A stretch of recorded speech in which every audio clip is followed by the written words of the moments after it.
y después tratarte bien, bueno, en fin. Pero mi apoyo eran los maestros y yo encontré muchos maestros, muchas maestras como Mercedes. Y los encontraba en esos territorios y me sorprendía de la grandeza de esos seres humanos. Enterrados, te digo, Ángela, enterrados en esos territorios. Cuando Julián era un muchacho de la universidad y él me reconoció y no podía creer que yo estuviera allá. Y él era un muchacho alto, delgado, como de unos, ponle unos 24 25 años. Y él me decía, él se cogía así la cabeza y me decía, yo no puedo creerlo, ni en la universidad te tuvimos. Y si tú llegas aquí a mi escuela, pero era adentro, en la adentro, por allá. A mí me dolía porque cuando yo fui maestro yo tuve unas condiciones muy dignas, yo me iba a pie para la escuela. Yo tenía una oficina grande, linda, mis estudiantes, yo tenía los chicos pequeños y tenía los grandes, o sea, era todo tan bonito como maestro y ese hecho me hizo aislarme y me hizo cegar mis ojos ante una realidad que estaba ahí. Fueron casi 6 años, Ángela, recorriendo zonas de conflicto, buscando a los maestros, para que, sin que nadie supiera que yo estaba haciendo una investigación para luego escribir una novela, me contaran sus historias y los niños me contaran y los papás y los guerrilleros también, de las guerrilleras, que contaran y que poder tener mucho en la mente y en el corazón para luego sentarte a escribir. Julián, Mercedes, Ginette, son como la suma, Ángela, de muchos extraordinarios maestros que conocí, pero casi que con todos el dolor era que vivían demasiado alejados de todo, demasiado... O sea, si yo los comparaba conmigo, con lo que te cuento, si yo me quería ir en el carro, pues me iba, el parqueadero es grande, hay árboles para... O sea, no sé, o sea, como no te estoy pintando una cosa ideal, era lo normal que un ser humano debe tener. Y allá no era, en esos territorios esta era la grandeza de esos maestros, como ellos los tres. Qué lindo, gracias Gerardo. Quizás esa pregunta o más bien tu respuesta se une con la pregunta que te tiene Cristian, que no conocía mucho tu obra, pero que la está conociendo porque es monitor del proyecto. Entonces, Cristian, formúlale tu pregunta a Gerardo.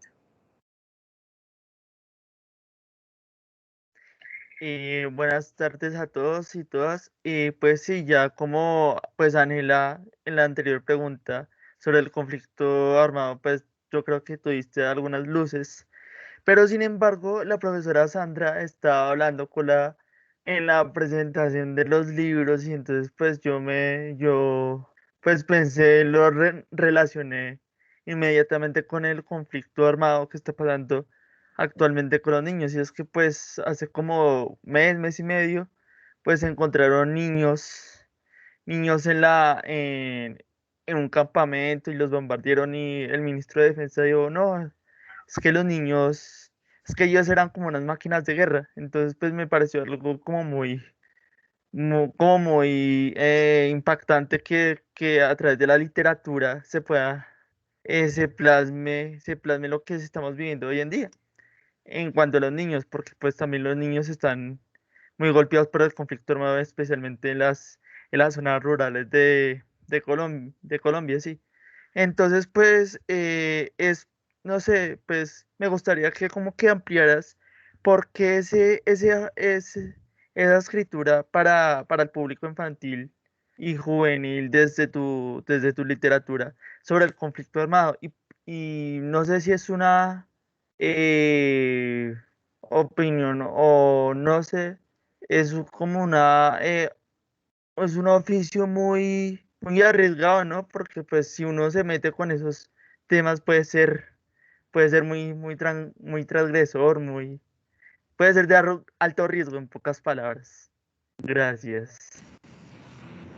Vale, Cristian, mira, claro, cuando tú estudias literatura, cuando estudias literatura infantil, casi que había hay una norma frente a que los libros para los niños deben ser esperanzadores, los libros para niños deben ser lindos, acompañar estas edades, tener unos textos, ojalá muy ilustrados, que haya mucho color, y lo cual es cierto, o sea, todo esto te acerca y acerca a tu niño lector a esto. Pero las temáticas de los libros tienen que tocar la realidad, Cristian. Las temáticas de la literatura infantil, juvenil, tienen que tocar la realidad del país y de donde tienes los pies, donde estás parado. Yo no vivo en Alemania, yo no vivo en Suiza, yo no vivo no sé, en Bélgica, yo vivo en Colombia, y en Colombia hay una realidad que pasa con mis niños, que yo la había querido ignorar por ser indiferente, ¿cómo se llama eso?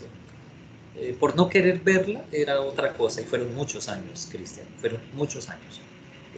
Tratando de ignorarla y tratando que no me interesaba porque no me había tocado.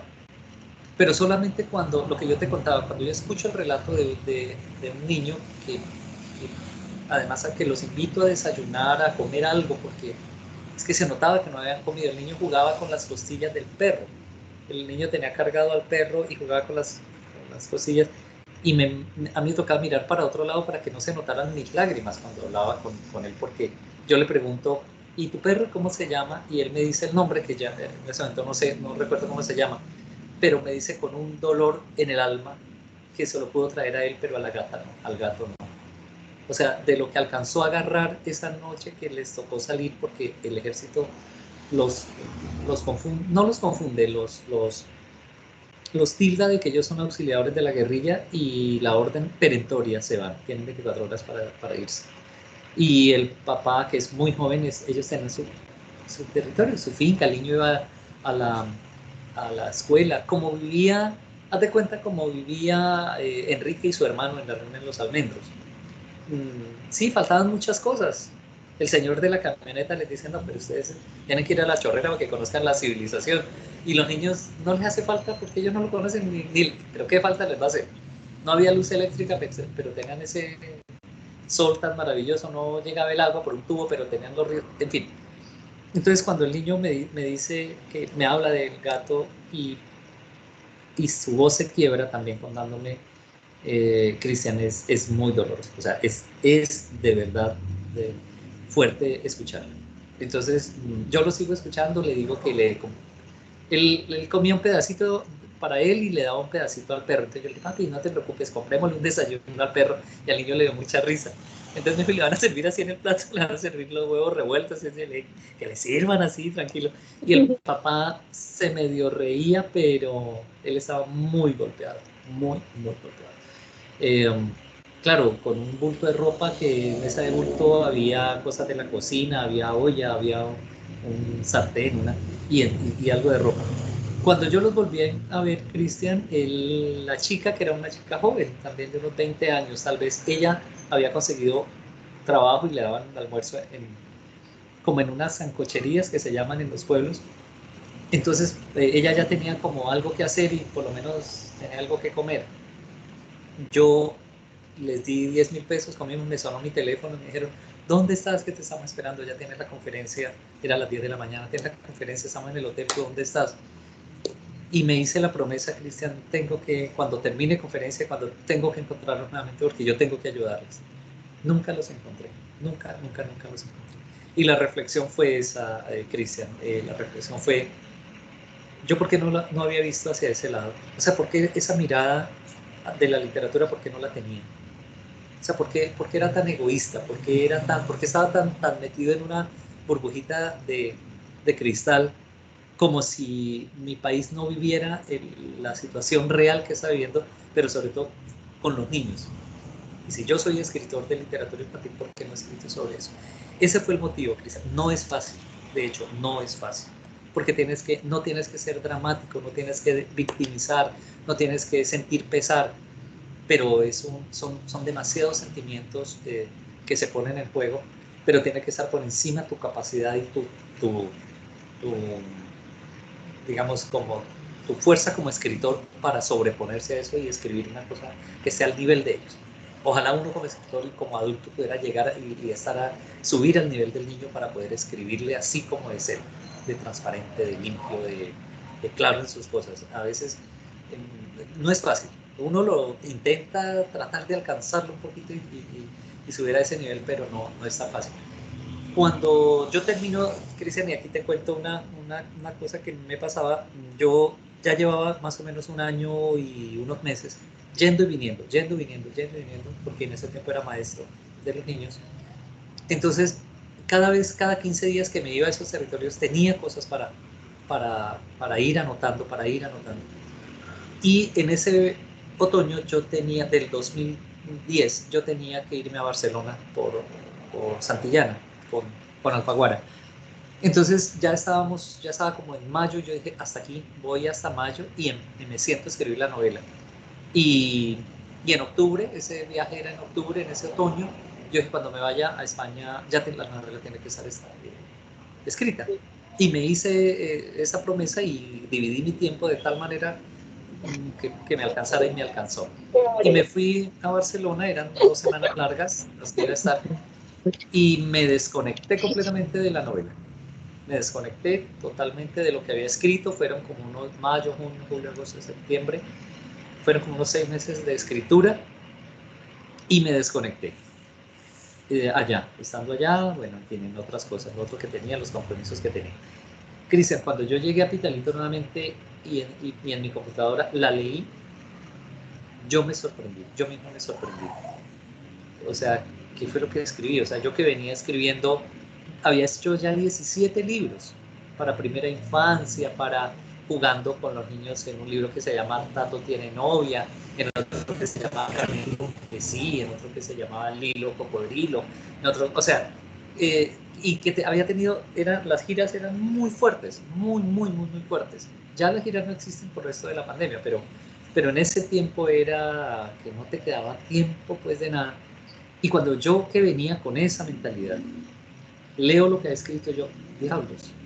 Y yo le había prometido a mi editora de Alfaguara, ellas sabían lo que yo estaba, yo le dije, termino la novela y te la mando para que la revises. Y yo en Barcelona vi las bases del barco de vapor y lo mandé al premio barco de vapor. Y pues, ¿qué me ha pasado? Que 3 meses después me llaman para contarme que me he ganado el premio barco de vapor.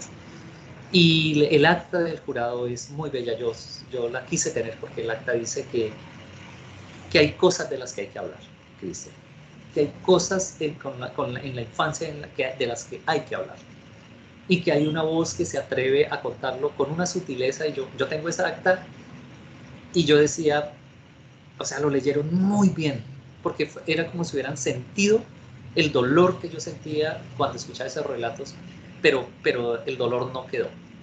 O sea, se hizo más adelante como el hecho de ser escritor y de decir tienes que hacer una obra no para dar lástima, no para que los niños sufran llorando viendo eso, sino una cosa que le muestra al país una realidad.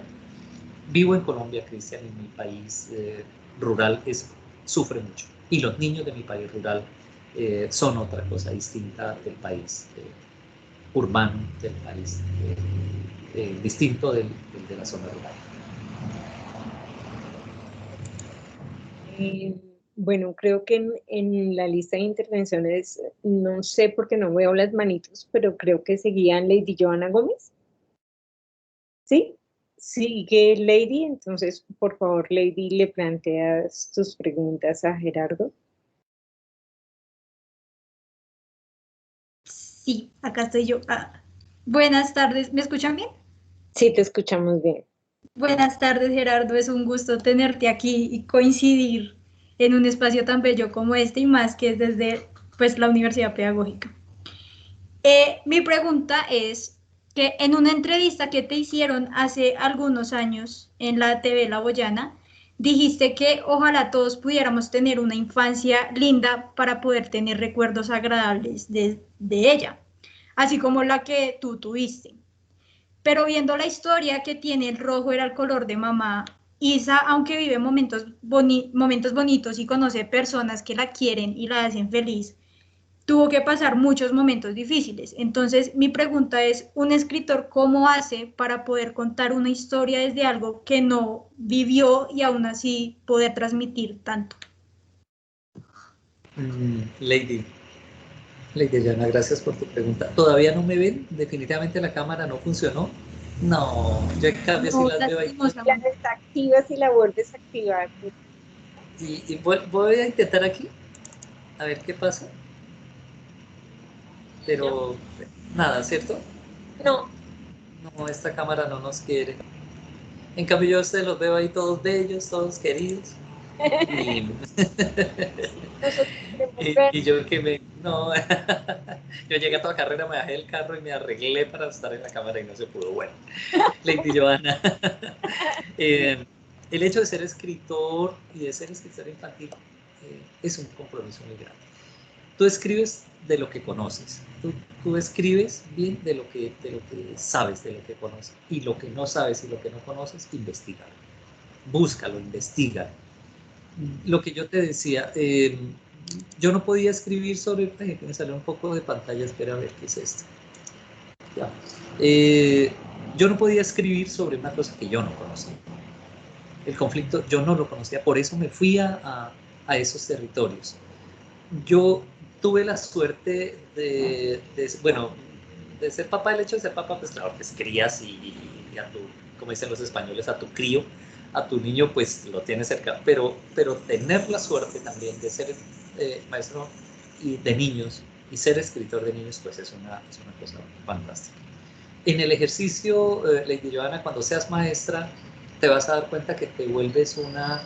Eh, es tan fuerte tu oficio que llegará momentos en que llegas a la casa vuelta a nada con las cosas que pasan en la escuela y en el salón. Y tienes que tener una fortaleza enorme para poder separar esas dos cosas, porque tú no puedes llegar deshecha a la casa, porque en la casa te esperan con otras cosas. Quizá con otros problemas, ojalá no, pero te esperan para almorzar, te esperan para hacer las tareas, para ir a algún lado. Ojalá no te esperen para decir, ay, mira que hay problemas acá. No, porque en la sola escuela te vas a enfrentar a unas realidades bastante fuertes y empiezas a aprender. Y de ese aprendizaje, Lady Johanna, tú vas cogiendo, porque el hecho de ser escritor te vuelve exageradamente observador y exageradamente sensible. De hecho, como artista lo somos, más sensibles que cualquier otro ser humano.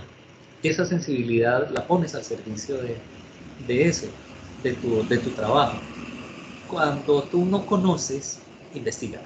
Cuando tú vas a escribir de algo que no sabes, así sea lo más elemental, búscalo, nútrete para que lo que vayas a escribir tenga asidero y tú digas, es que eso no me pasó a mí, pero sí lo conozco, sí lo conozco. Mira, yo conocí al médico que es el papá de Isa en El Rojo del Color de Mamá, y lo conocí adentro, mejor dicho, por allá, con una frase que yo no esperé escuchar. Isa es inventada, Isa es una creación mía. Como uno como escritor es Dios, uno da vida y se la quita cuando le da la gana. Entonces, a sus personajes. Entonces, Isa fue una creación mía porque ellos no alcanzaron a tener hijos. Y este médico estaban en una brigada de salud y yo justamente llegué a esa escuelita, pero era muy adentro, ya no recuerdo, era en el Caquetá, sí, pero ya no recuerdo el nombre del pueblo, y del pueblo la vereda, y de la vereda del corregimiento la escuela. Era muy adentro, muy allá. Y en ese día había una brigada de salud y la maestra, que era muy parecida a la profesora Ginette, la de ese corregimiento, ella me dijo, hoy lo invito ahorita, vamos a almorzar, ahora que terminemos de entregarle, porque yo me llevaba le pedí a mis editores que me regalaran libros, y yo me iba con un morralito de libros por el camino, y esa era mi defensa con la guerrilla, con el ejército, cuando no sabía a quién había que pedirle permiso y a quién había que tenerle más miedo, pero bueno, yo me iba con ese morralito, y entonces eso me daba la entrada a la escuela, y yo les dejaba la biblioteca y les contaba cuentos y leíamos con los niños. Bueno, y ese día la profesora me dijo, ahorita comemos un sancocho de pescado que están haciendo, porque como hay brigada de salud. Y ponían unas cosas así como enguado en tabla a la orilla del río, pero adentro ese río era inmensamente miedoso, grande, transparente, pero asusta. Y nos sirvieron, y yo me senté y al frente se sentó, vinieron ya los de la brigada de salud. Las señoras eran gordas, morenas, aindiadas, así grandes, y al frente mío quedó un hombre tan estético, hasta las gafas de él eran distintas. La camisa, la bata de las señoras era como amarillita, la de él era blanca, impecable. Y yo me quedé mirándolo y él me dijo, hola, ¿cómo estás? ¿Tú eres el médico? Y me dijo, sí. Y yo le dije, ¿qué estás haciendo acá? O sea, es que él parecía que estuviera como en una obra de teatro, un actor que no pertenecía. Y él me dijo, a él le dio mucha risa y él me dijo, no, ¿qué estás haciendo tú por acá? Y mi pinta de jean, tenis, cachuchita, gafa oscura. No, o sea, pues andando por el monte, pues haciendo investigación. Y entonces me dijo, ¿tú qué estás haciendo por acá? Entonces le conté. Y entonces me dijo, ah, mira, ¿qué es ese man? Yo le dije, no, es que vine lo que te digo, Lady Ivana, yo no podía decir, estoy haciendo una investigación. No, yo lo que les decía era, porque vine a acompañar a los niños, que la editorial hace una campaña, no, carreta, eso no era ninguna campaña, era que yo me iba y les pedía a ellos libros. Y, y entonces, en un momentico, yo le dije, pero, ¿y vives dónde? Y me dijo, aquí. A mi esposa la mataron en el club en Nogal y me lo contó como en un minuto. Me dijo, mi esposa murió en el primer Nogal, junto con otras 30 y no sé cuántas personas. Y estábamos recién casados, no alcanzamos a tener, todavía éramos novios, no llevamos sino 2 años de casados. Ella era pediatra. Y yo me enloquecí de dolor. Y, y yo me encerré. Y no me morí porque no era el día, pero me enloquecí de dolor. No quería saber de nada. Y yo quería morir, dejarme morir. Y un día, tal vez el recuerdo de ella me hizo salir de eso y le pidió al ministerio él era cardiólogo, y le pidió al ministerio que le pusiera un pueblito donde hubiera guerrilla, lejos de todo, donde no hubiera nada, y él pudiera servir a esos guerrilleros que, pues, se ha dicho que la guerrilla fue la que entró al club en Nogal. Todavía no se sabe si eso es cierto o si fue el gobierno el que puso la bomba, en fin. Pero en ese momento la noticia era que la guerrilla había puesto la bomba. Entonces él dijo, si ellos me hicieron tanto daño, yo ese daño se lo devuelvo con bien. Muchachos, ustedes no se imaginan, el nudo en la garganta era, yo lo miraba y no podía creer lo que estaba escuchando. Y dejé ahí la conversación porque él se puso triste. O sea, era el recuerdo de su esposa, era tener a alguien con quien hablar de algo. Entonces dejamos ahí yo, bueno, pero me llamó muchísimo la atención eso que me contó. O sea, vivo acá. No es que esté en una brigada de salud, es que vivo acá sirviéndoles a ellos y sirviéndole a toda esta gente. Había indígenas, había colonos, había de todo lo que tú quieras. Y ese hecho fue el que generó el hecho de decir, aquí hay una historia. Cuando llegué a Bogotá, lo primero que hice fue irme a la Biblioteca Nacional, a la hemeroteca, y empezar a buscar la historia de una pediatra, y la encontré. Y me documenté muchísimo. Lady Johanna, esto que te cuento para contarte, yo no no los conocí, pero lo investigué, y te toca hacerlo así. Entonces te metes a los libros, te metes a internet y estaba en la hemeroteca todo, revista Semana, El Tiempo, El Espectador, de todo, contaban historias de lo que había pasado en el Club Nogal, historias particulares, y ahí estaba la historia de ella. Entonces yo tomé muchos elementos de ella y me acordaba de ese médico y me acordaba de mi vida en Bogotá, como era.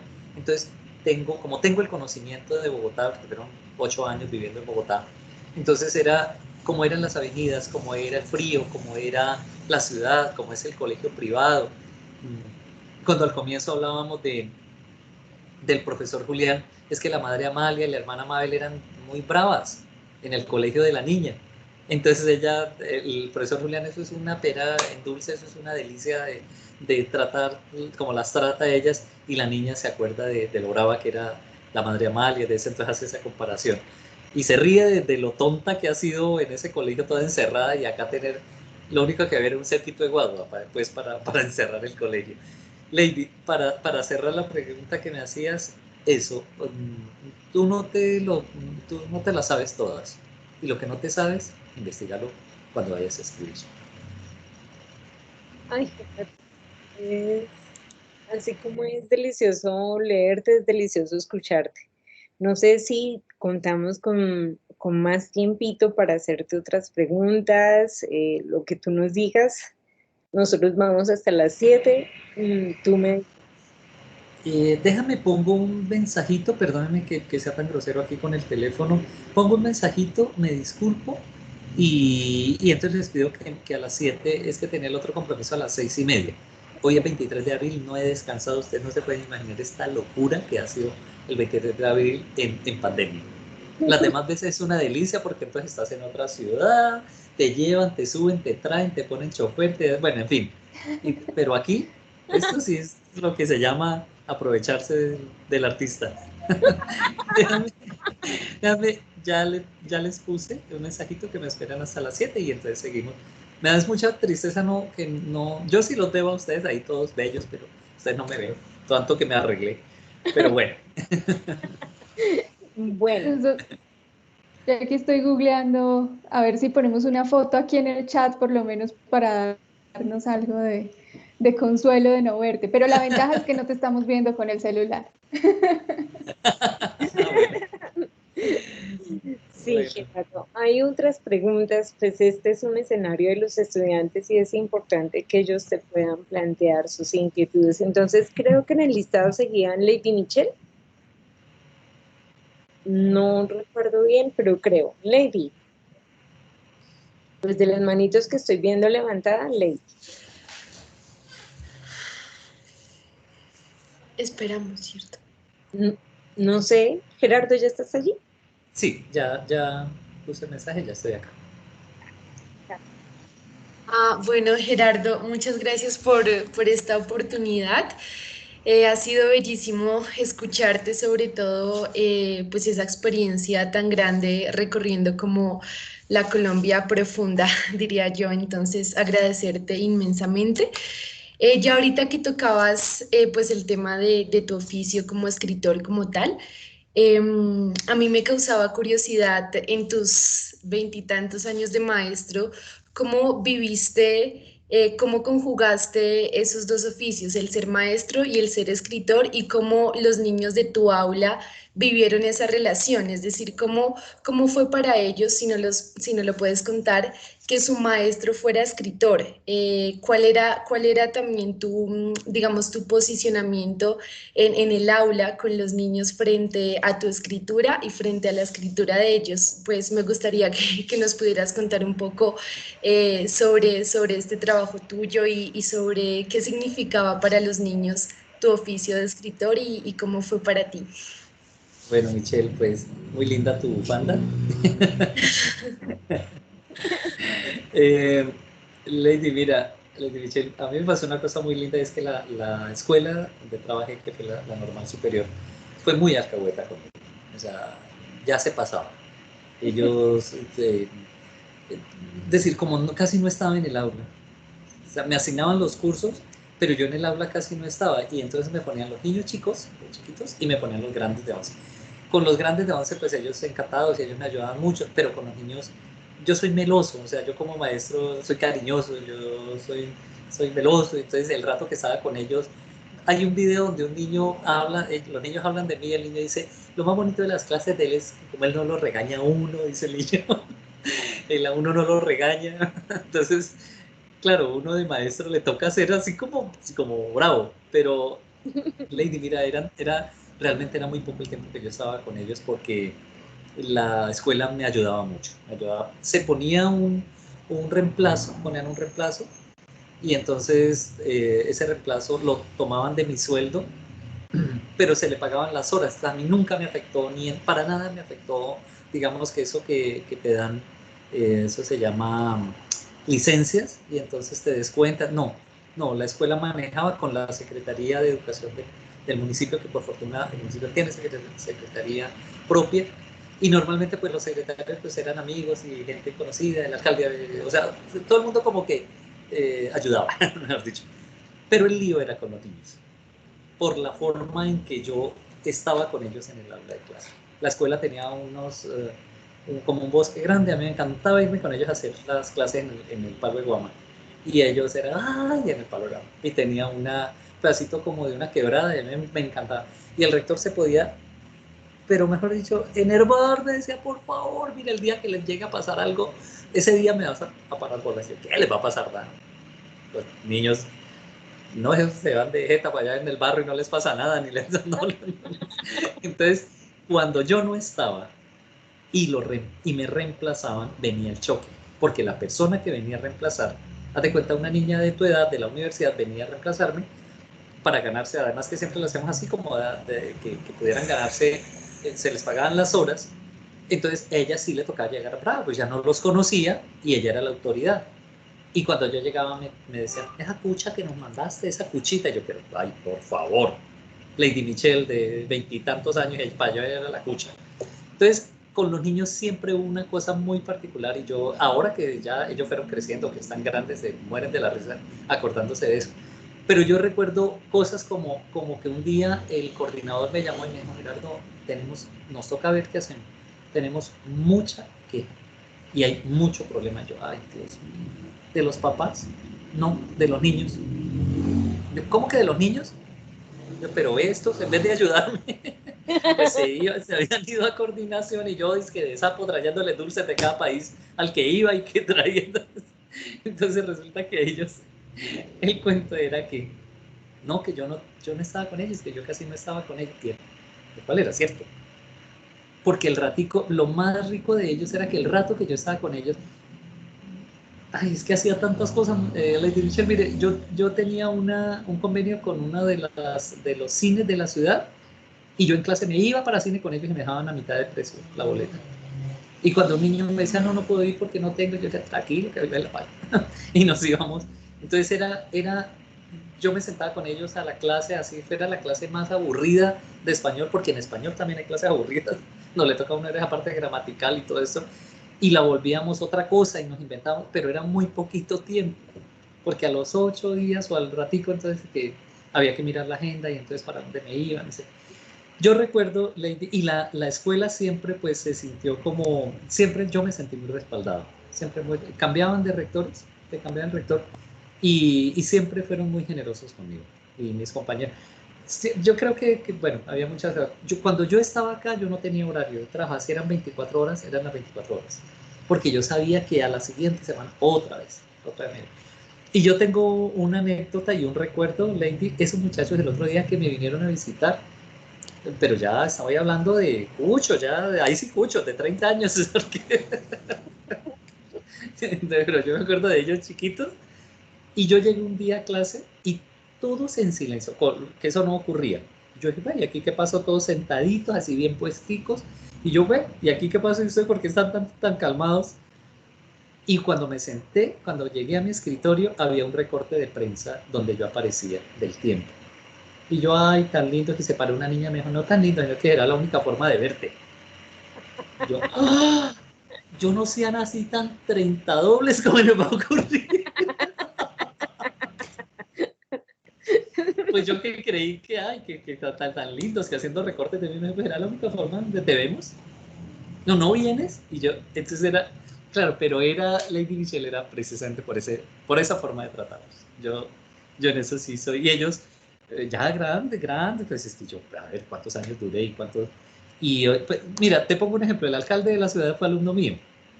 Entonces él todavía me dice mi tonto, porque yo así le decía porque no cogía ni una. Entonces yo le decía, ay, mi tonto, y era todavía... El secretario de gobierno del departamento fue alumno mío. Y entonces, entonces cuando ellos se acuerdan de eso, el otro día yo escuchaba a una funcionaria, a la directora de cultura, y la escuchaba en una entrevista en radio y le preguntaban por algo del colegio, no sé qué, ella decía, pues suena como tonto decirlo, pero yo tengo un recuerdo muy lindo de mis clases de español con Gerardo, porque como no hacíamos nada, yo, ay, usted escucha infeliz, como que no hacíamos nada. Es que no hacíamos y no pasa rico cuando iba. Yo, ay, no, esto sí ya es la tapa. Pero Lady, fue ese tiempo que ellos me ayudaron mucho y yo aproveché también todo lo que pasaba en la escuela. Mira, hay una novela, que incluso fue premio nacional, se llama Un amigo para Alejandro, está publicado por Panamericana. Y Un amigo para Alejandro me pasó, el niño Pablo, protagonista, era de mi salón. Era de mi salón, Lady. Ahí yo lo tenía y yo hice un libro que se vuelve Premio Nacional. Y ahí está, es de Panamericana. Yo tengo una novela también con Alfaguara que se llama Carmen dijo que sí, y pasaba en el salón de clase. Y la tapa de todo fue uno que se llama Tato tiene novia, que también fue premio. Y esa historia pasó cuando los niños estaban en sexto. Y Tato tiene novia, yo no me acuerdo cómo se llama el libro, porque él está en una selección que hay varios cuentos. Pero ese cuento de Tato tiene novia fue porque una de mis niñas se enamoró de uno de mis niños en el salón, en sexto. Y ahí te toca ver cómo le haces. Entonces la única manera pues hablar con ellos, pero fue muy chistoso porque Lucy, la niña, fue un día así con los ojitos entorchados a contarme, ay, estoy tan enamorada de Tato, no sé qué. Yo, ¿cómo así, Natalia, por favor? Ay, ¿yo qué es estar enamorada? Ay, es que yo pienso en él, estoy almorzando y pienso en él, estoy haciendo tareas y pienso en él, veo el teléfono y yo lo quiero llamar. Ay, ya me está enamorada, re enamorada, retragada. Pero un tiempito después fue Tato a mi oficina. Pero él no llegó con los ojos entorchados. Él llegó y cogió una silla dura y me dijo, hazme un favor y hablas con Lucy. Ah, esa Lucy es más intensa. Y yo, ¿y cómo así? Qué intensa. Me dijo, mira, y me mostró una carta con corazoncitos, donde le decía que ella lo quería mucho, y que ella no quería ser amiga, sino que quería ser algo más. No le decía, sino que decía algo más que amiga. Y ese fue el motivo para escribir Tato tiene novia. Pero yo duré todo el año con ellos, y cuando pasaron a séptimo, y seguía pasando la cosa, la niña seguía enamorada, y yo, como a mitad de séptimo, escribí el cuento. Lo mandé al premio, me lo gané, y cuando sale el libro, mira, tengo la frase aquí cuando Tato vio el libro. Me dijo, a este man no se le puede contar nada.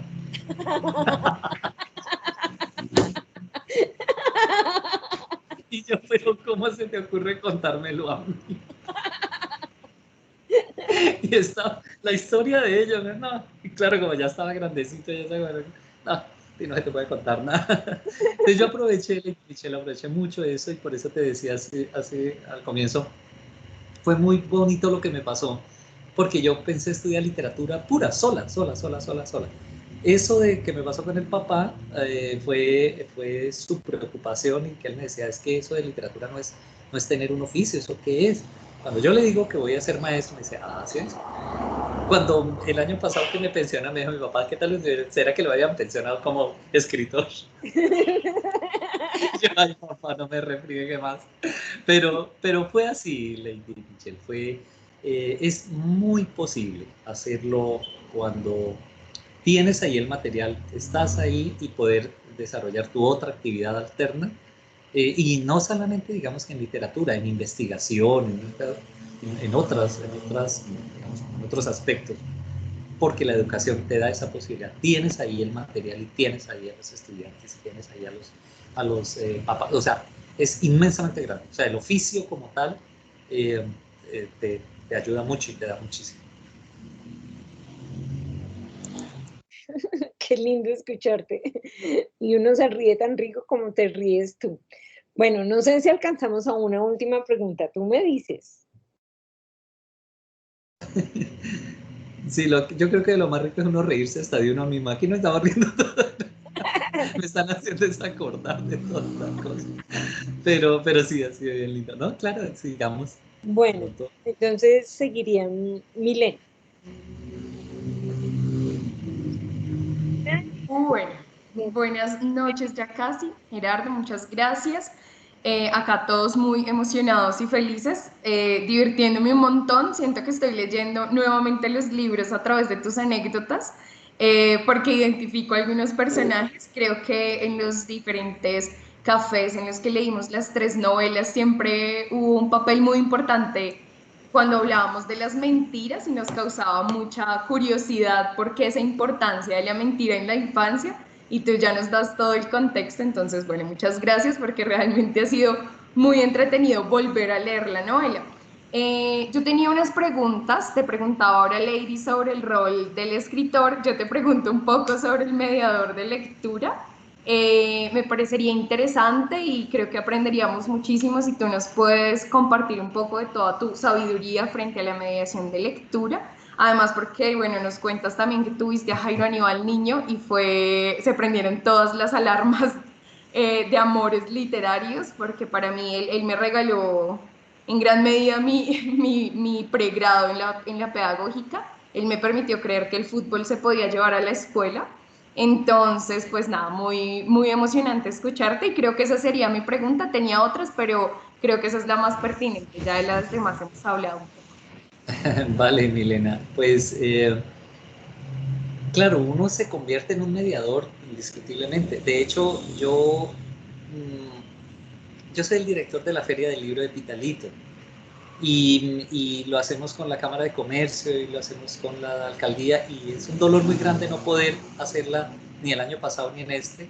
La semana pasada fue la reunión y se determinó que no se podía hacer Feria del Libro, pues, pues ¿por qué no? O sea, la situación como está.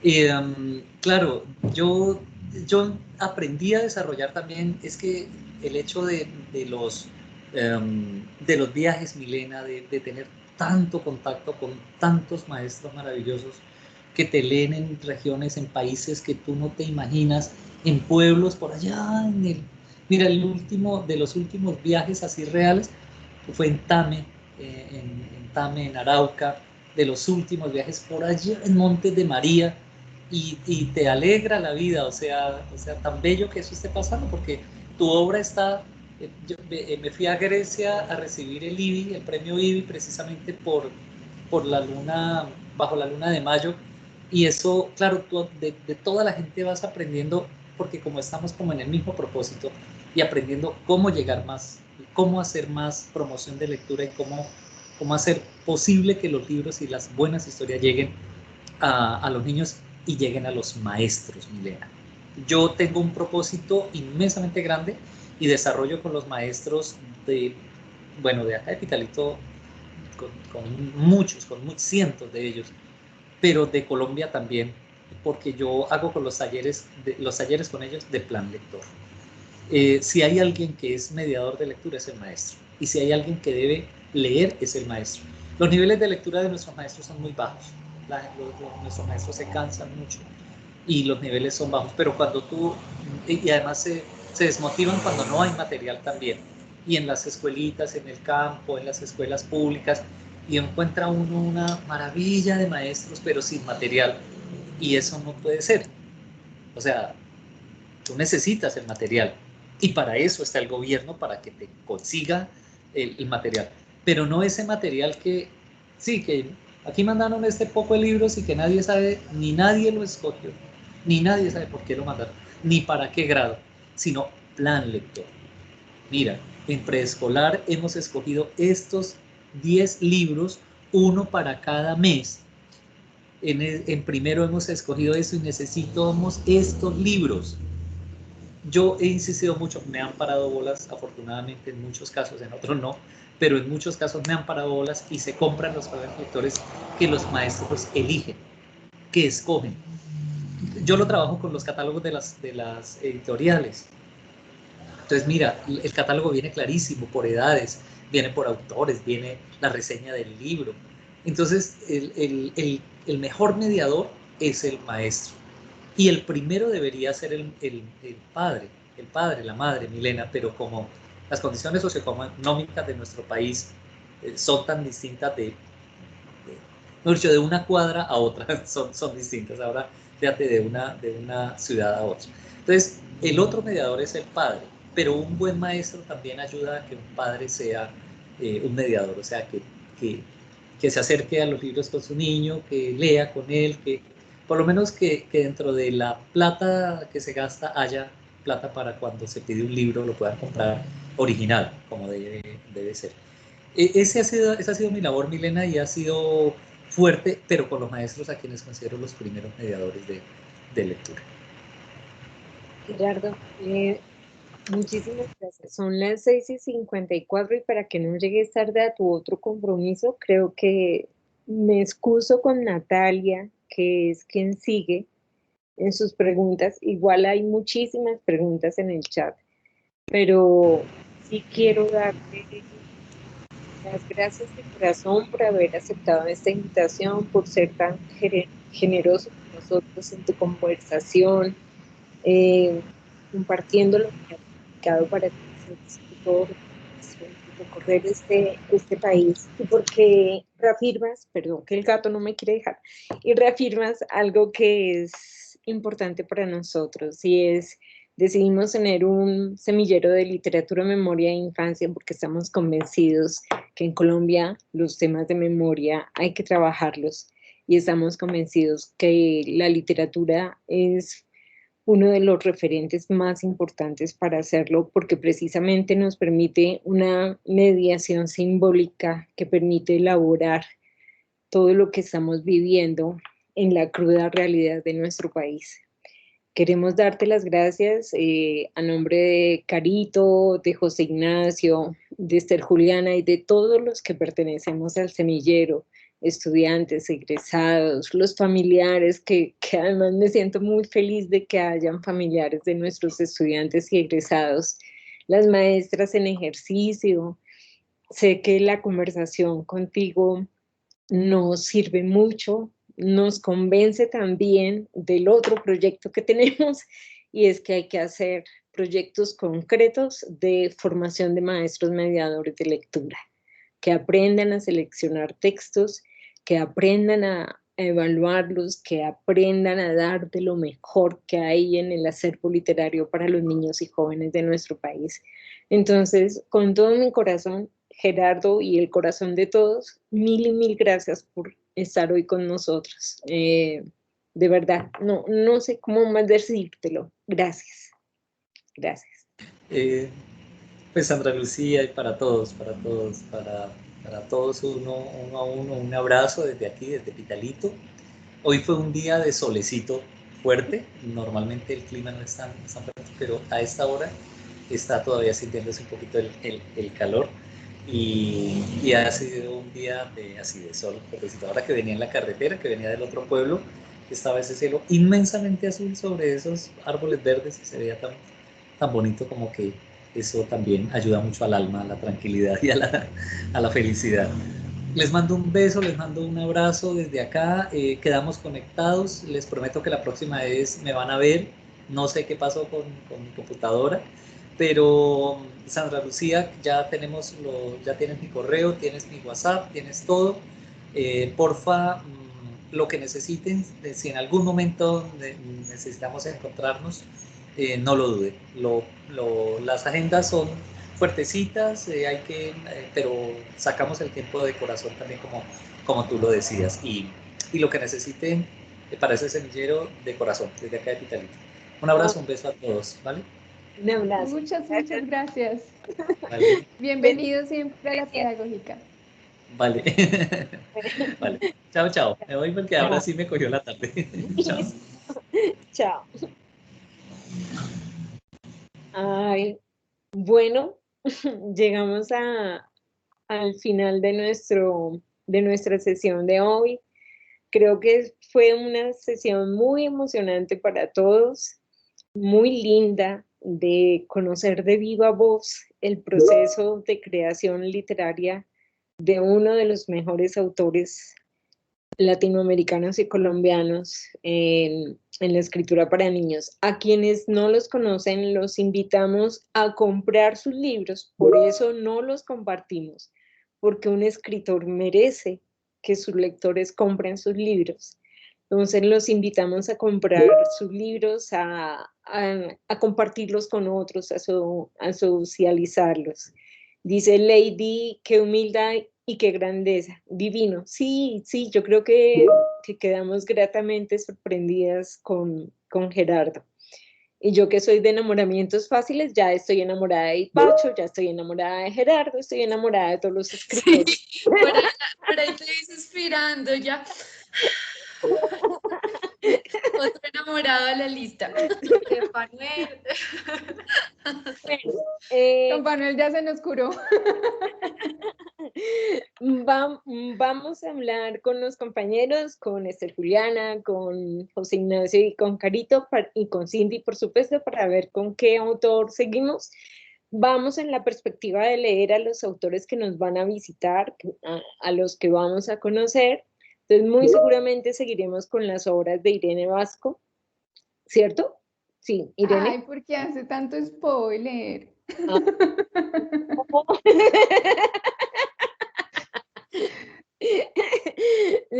Seguiremos con Irene, No se aguanta una sorpresa. Ay, pero es que no, bonito que vayamos comprando los libros paso a paso.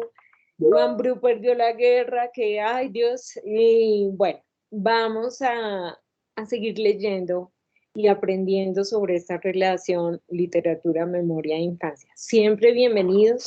Este es un espacio para disfrutar. No hay calificación. Bueno, para uno. Sí, para unos. Pero es un espacio muy lindo. Entonces, bienvenidos todos y nos vemos en 8 días. Gracias. Gracias a todos. Chao. Sandra, muchas gracias a todos. Muchas gracias. Muchas gracias. Gracias. Ay, miren, dice que podrían hacer spoiler para comprar los libros hoy que hay 30% de descuento en la Librería Nacional y envío gratis. Entonces, paso a paso, Mambrú perdió la guerra, fijo, van este semestre. Fijo, van esos dos. ¿Sí? Y son muy económicos además. Sí. Si están con el 30% de descuento deben estar a 8.000 pesos. Sí, están muy baratos. Andrea Lagos, qué alegría verte. Ay, muchas gracias. Aquí muy emocionada de participar del espacio, agradecida inmensamente por la invitación.